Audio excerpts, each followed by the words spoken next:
আসসালামু আলাইকুম everyone, welcome to my YouTube channel জয়াস হোমের নতুন একটি ব্লগে সবাইকে স্বাগতম। আজ আমি সকাল সকাল উঠে তৈরি হয়ে নিয়েছি। আজকে আমাদের সব মা চাষিদের দাওয়াত আছে রাকিব কাকার শ্বশুরবাড়িতে। চলুন যাওয়া যাক। এখন আমি গাড়িতে উঠে নিচ্ছি। আমার যুবসোনা কিন্তু আগেই উঠে গেছে, সাথে সুলেমানও। গাড়ি অলরেডি ছেড়ে দিয়েছে। আমাদের গন্তব্যের স্থান হচ্ছে বাহাদুরপুর শিবচর। আমাদের বাড়ি থেকে বেশি একটা দূরে না, কাছেই। গাড়ি কিন্তু এখন ফুল স্পিডে চলছে। আসুন আমরা শিবচরের আশেপাশে কিছু স্থান দেখে নিই। এটা হচ্ছে শিবচর কেন্দ্রীয় জামে মসজিদ।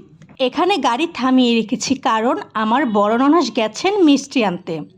দাওয়াতে মিষ্টি নিতে হবে তো, তাই তিনি মিষ্টি আনতে গেছেন। আমি এখানে বাচ্চাদের বসে বসে পাহারা দিচ্ছি। এই যে আমার যুবসোনা, আর সামনে বসেছে আরাফ আর আমার সুলেমান। হ্যালো এভরিওয়ান, আশা করছি আপনারা সবাই খুব ভালো আছেন এবং আমরাও খুব ভালো আছি। আপনারা সবাই আমাদের চ্যানেলটিকে সাবস্ক্রাইব করবেন, সাথে আমাদের ভিডিওগুলো লাইক কমেন্ট করবেন। আজকে আমরা কোথায় যাচ্ছি সেটা অলরেডি আম্মু বলেই দিয়েছে। আপনারা সবাই আমাদের পুরো ভিডিওটি দেখবেন। আমরা অলরেডি শিবচরের স্বাধীনতা চত্বর পার হয়ে এসে পড়েছি। গাড়ি এখন আরও জোরে চলছে। রাস্তা খুবই ফাঁকা। দেশগ্রামের রাস্তাগুলো একটু ফাঁকাই থাকে, তাই সেখানে গাড়ি নিয়ে ঘুরতে বেশ ভালোই লাগে। অবশেষে আমরা বাহাদুরপুর এসে পৌঁছে গেলাম।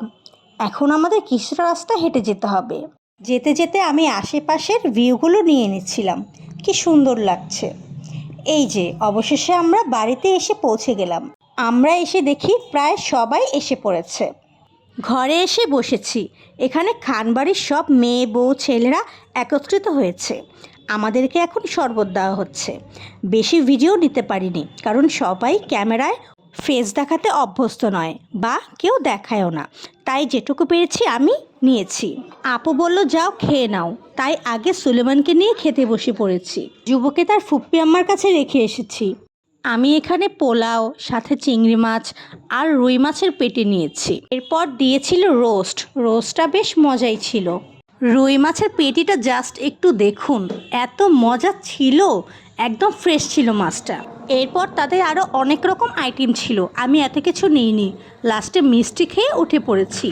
আমি কিন্তু এখন ভ্যানে করে রওনা দিয়ে দিয়েছি। গাড়িতে আসতে ভালো লাগছিল না, তাই আমার ননাস আমাকে একটি ভ্যান ঠিক করে দিয়েছে, আর আমি যুবসোনাকে নিয়ে সেই ভ্যানে করেই রওনা দিয়েছি। চারিদিকে খোলা বাতাস, ভ্যানে চড়তে খুবই ভালো লাগে।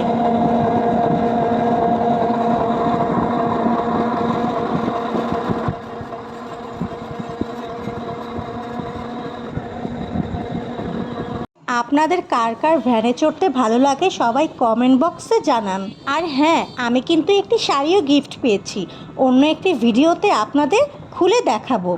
আজকের ভিডিওটি এই পর্যন্ত। ভিডিওটি ভালো লাগলে আমাদের চ্যানেলটিকে সাবস্ক্রাইব করবেন। আমার এই ছোট্ট চ্যানেলটিকে বড় করতে আপনাদের সহযোগিতা একান্ত প্রয়োজন। আপনারা সবাই ভালো থাকবেন, সুস্থ থাকবেন। আল্লাহ হাফেজ।